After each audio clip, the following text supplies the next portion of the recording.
commencer notre conférence, j'appelle Branca Berthoumieux, responsable reprise transmission du CCI Paris-Île-de-France. Allez-y. Donc, qui va nous présenter les outils pour réussir sa transmission ou sa cession. À vous. Merci. Bonjour à tous, merci encore de m'accueillir. J'ai le plaisir d'être en charge de l'activité avec une équipe dédiée naturellement, reprise transmission au sein du réseau consulaire. La reprise transmission est une préoccupation forte pour l'univers consulaire depuis de nombreuses années. Depuis une vingtaine d'années, nous avons mis en place un dispositif d'accompagnement dédié, non seulement sur la région Île-de-France.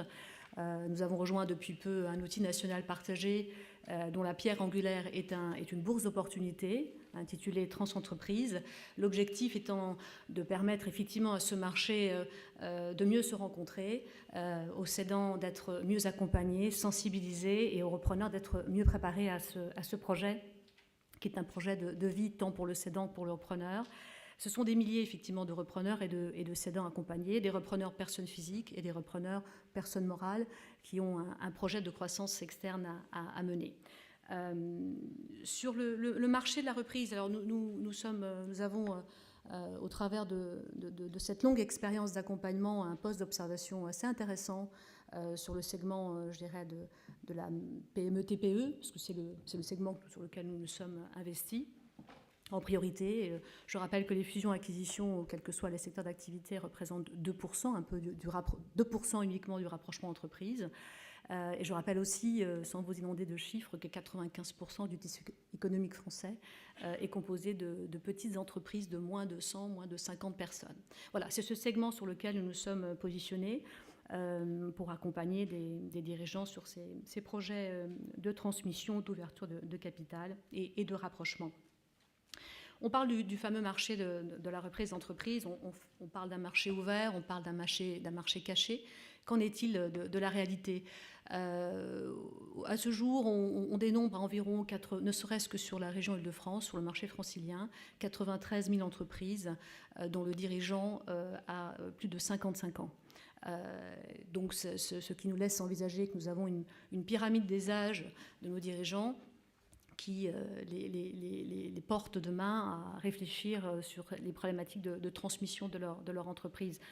Une entreprise sur 3 en Île-de-France donc, a à sa tête un dirigeant qui, demain, à court et moyen terme, devra anticiper et préparer la transmission de son entreprise.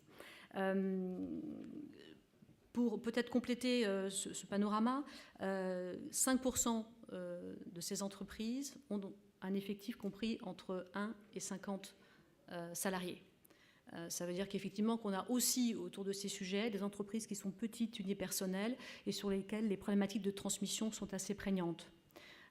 Voilà, quand on a 1 ou 2 salariés, c'est compliqué d'imaginer de transmettre. Il y a un caractère naturellement institutionnel très fort et les repreneurs peuvent aussi s'interroger sur ce qu'ils vont pouvoir pérenniser à terme.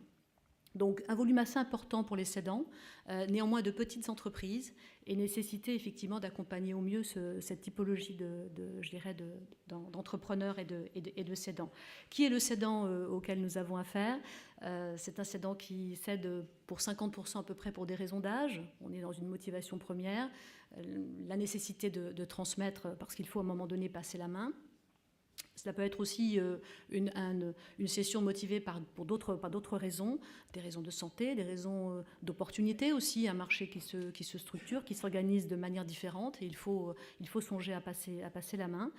Voilà, je dirais, le cédant auquel nous avons affaire habituellement, un cédant qui, de facto, est très attaché à son entreprise, des entreprises qui ont aussi un caractère intitut personnel très fort et c'est un élément qu'il faut prendre en compte dans le cadre d'une transmission d'entreprise. Il a naturellement son importance. En face, nous accompagnons des repreneurs personnes physiques et personnes morales.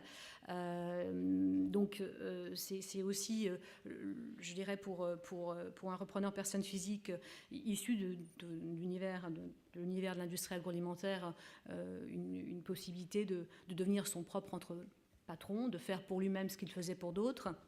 et pour les entreprises du secteur. Nous en accompagnons certaines d'ailleurs.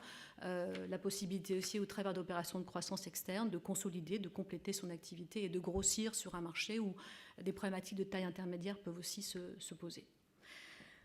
Aujourd'hui, nous avons sur la région Île-de-France 300-400 dossiers de cession accompagnés, plus de 1000 repreneurs, donc ce qui aussi met en lumière un certain déséquilibre sur ce marché.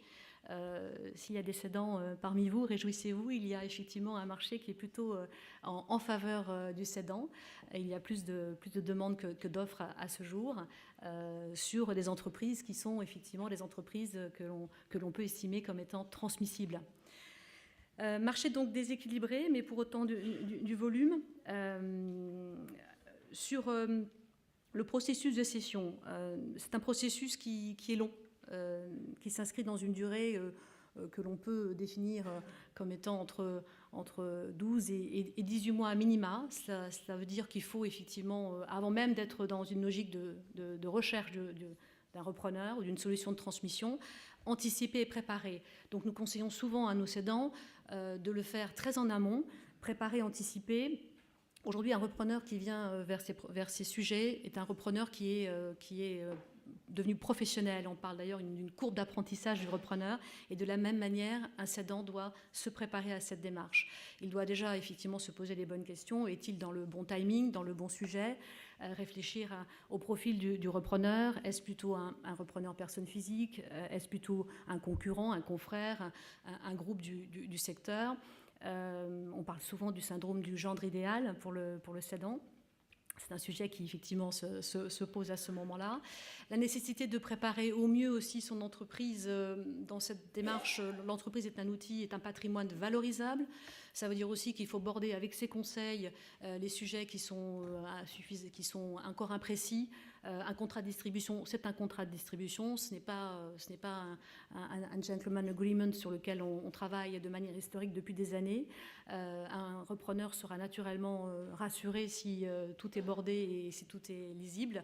Préparer aussi son entreprise sur le plan fiscal, patrimonial. Nous avons souvent face à nous des dirigeants qui nous disent mais qu'en est-il du sujet fiscal, à quelle sauce serais-je accommodé ?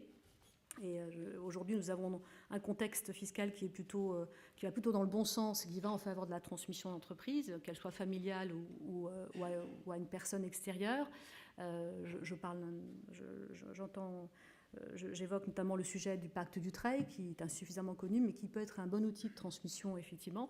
Donc voilà, réfléchir sur la partie patrimoniale, fiscale, le profil du repreneur, se faire entourer de conseils pour réfléchir à la valorisation de son entreprise.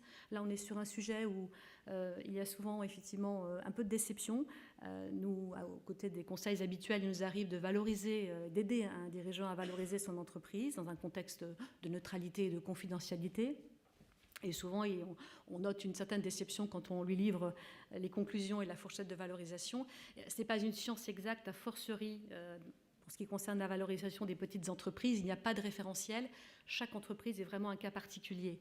Mais l'idée aussi, c'est au travers de ce travail d'anticipation et de préparation, de valoriser au mieux, de rendre les comptes lisibles aussi, de manière à rassurer un repreneur, un investisseur, quel qu'il soit, et de pouvoir, effectivement, c'est le moment ou jamais, optimiser le prix de cession attendu lors de la transmission de son entreprise.